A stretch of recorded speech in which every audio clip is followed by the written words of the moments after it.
All right, so today we are diving deep into, some pretty provocative forecasts. Bank of America, they put out some seriously high numbers for precious metals. I mean, numbers that sound almost, speculative, but they say it's grounded in some real macro thinking. So if you're looking for a shortcut, maybe understand the forces behind these predictions, but you've tuned in right. Our goal here is to unpack exactly what Beaufort analysts are seeing.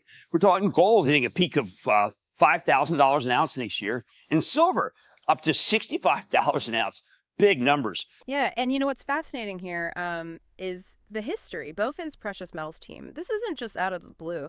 They were actually one of the first big institutions to really call gold's path to $4,000. A lot of people dismissed that back then, but, well, it happened. So that credibility, it kind of forces you to take these new, even higher targets seriously. Oh, and one thing that's really crucial for you, the listener, is to differentiate. The peak target, that's different from the average they expect.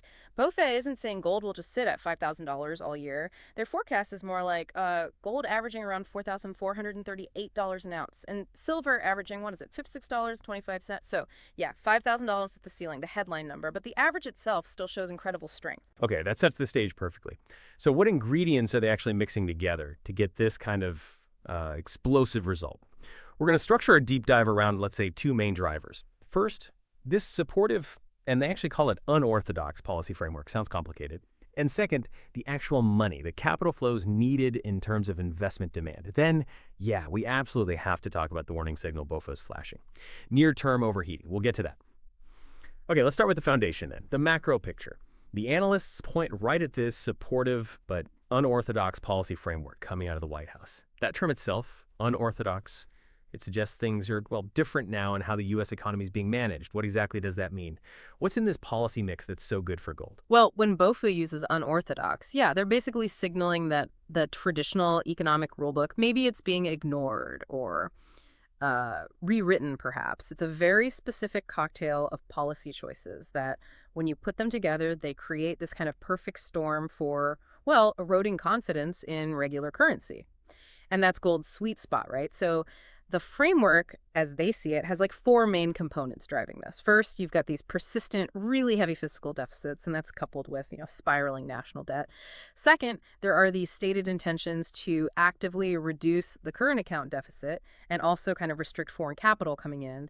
And third, maybe most critically, there's this political push to cut interest rates even while inflation is still sticky, still hanging around 3%. Okay, hang on. Let's pause there because those terms are pretty key to their whole argument, right? For you listening, if the government wants to reduce the current account deficit, what does that signal? Why does that help gold? That's a great question, yeah, because it really gets to the heart of why it's unorthodox. Reducing a current account deficit often means policies that restrict trade or capital flows. You might call them protectionist. So Beaufort sees that as signaling maybe some domestic financial weakness, a desire to keep capital at home, and that usually makes global markets worry about the currency's standing. When capital gets nervous, where does it go?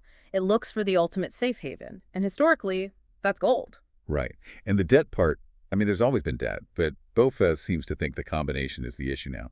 Is the unorthodox part just the government being okay with massive debt while also wanting lower rates, even with 3% inflation? Precisely. Yeah, exactly. The issue isn't just the debt itself, it's the accommodation of it. Beaufort sees this specific pairing, huge deficits, plus policy keeping rates low, which basically punishes savers and cheapens the currency. They see that as inherently gold supportive. It acts like a perfect hedge against exactly this kind of policy uncertainty. And, the potential currency devaluation that happens when governments kind of print their way through spending needs. Okay, so policy sets the stage, creates this long-term doubt. If policy is the fuel, then capital, the money, that's the engine. Let's switch gears. Let's talk hard numbers. What kind of serious cash actually has to move into gold to hit that $5,000 target? Right. This is where it gets purely quantitative. Michael Widmer's team, they actually broke down the specific investment demand increase needed. They calculated that about a 14% increase in global investment demand, that's physical gold and paper gold combined, that's the threshold needed to push prices up to that $5,000 an ounce mark. Wow. Okay, a 14% increase globally. That's That sounds pretty significant, especially for a market as big as gold. It is significant, yeah, absolutely. But BOFA frames it as, well, entirely plausible, especially given those macro tailwinds we just talked about. They basically believe the fear, the uncertainty generated by that unorthodox policy framework will be enough to pull that 14% in new capital off the sidelines and into gold. But wait, didn't the sources also say BOFA looked at an even wilder scenario? Something about a potential path to $6,000 gold? That sounds like it needs more than just plausible shifts. Indeed, yeah, they did game that out too. The path to $6,000, they still label it not impossible, which is interesting phrasing, but they clearly see it as a stretch goal. They called it a tall order. To get to $6,000 an ounce, the capital increase needed nearly doubles. Investors would have to boost their buying by a pretty stunning 28%. Now, a 28% increase, that implies a major shift in behavior, maybe like a global flight to safety that's more than just hedging, almost bordering on panic, you could argue. Okay, so this is the paradox that really jumped out at me. They forecast this strong long-term uptrend, right? Fueled by policy and this required demand.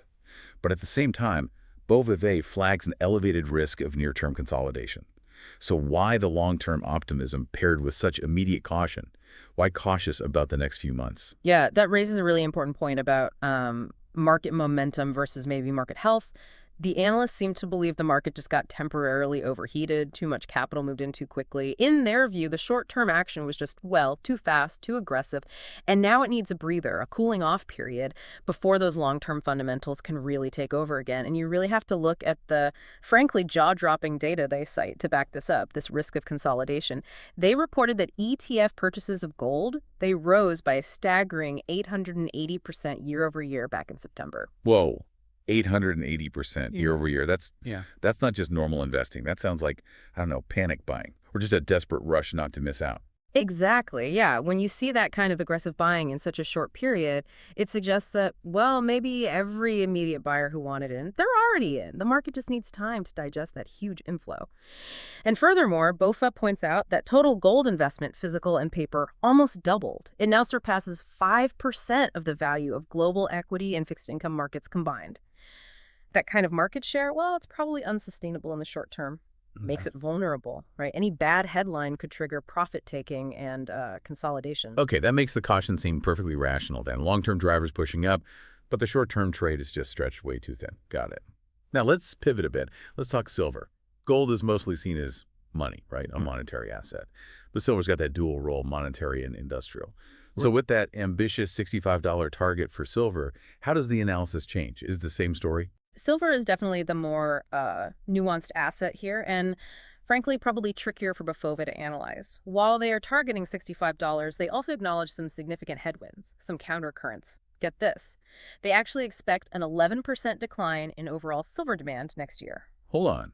An 11% decline in overall demand. But they're still forecasting a price target way up at $65. That sounds contradictory. How do they square that? Yeah, it does sound weird, right? They resolve it by focusing on supply, or rather the lack of it, supply scarcity. So despite forecasting lower demand, BOFA still sees another big market deficit.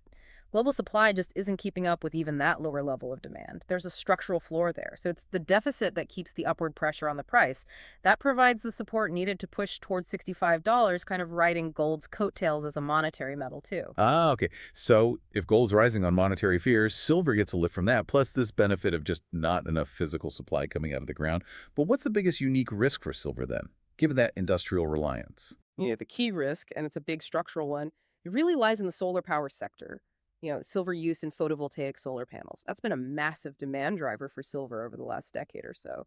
Well, BOFA specifically thinks that silver consumption in solar panels will peak next year, and this prediction, it's based on technology shifts, specifically panel makers getting better, more efficient, reducing the amount of silver needed for each panel.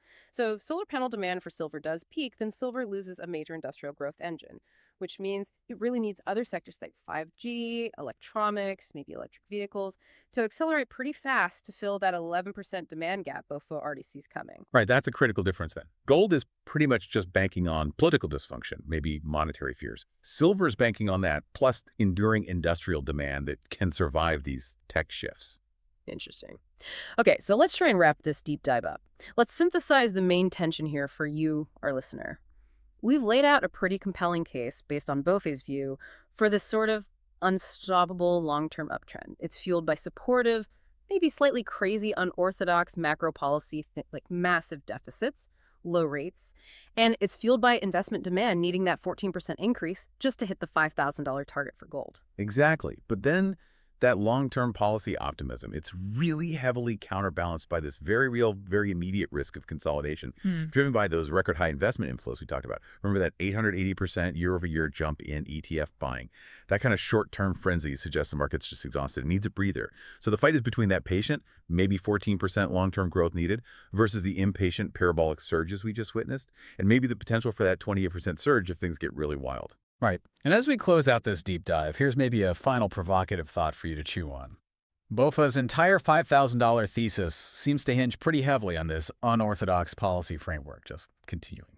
Rolling on. So what happens if a future administration, or maybe just a sudden political U-turn, reverses course? Let's say they suddenly embrace fiscal austerity, or they hike rates dramatically to stabilize the currency.